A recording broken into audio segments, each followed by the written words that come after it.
Guapa,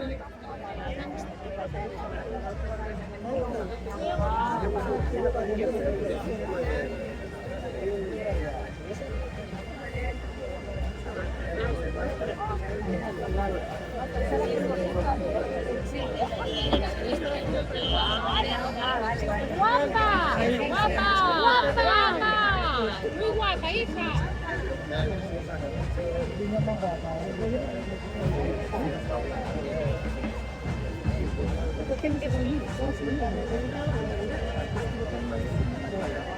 Una bandera va a ser un problema.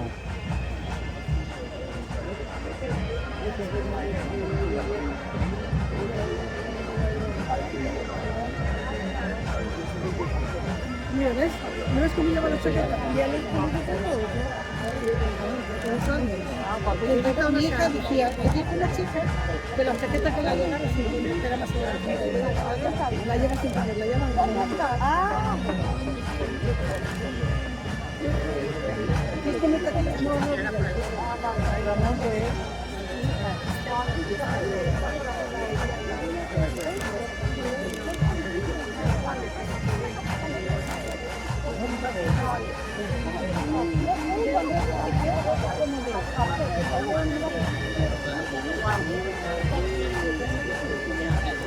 pero María, tiene que venir por ahí y ponerse aquí.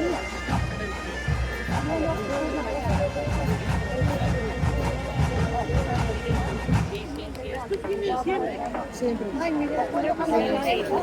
Sí, porque él estaba haciendo el programa de la radio por la mañana y ahí nacen así, había un ahí en el medio, en la calle.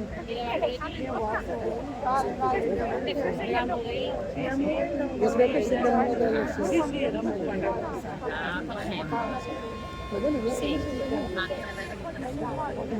tiene 65 años.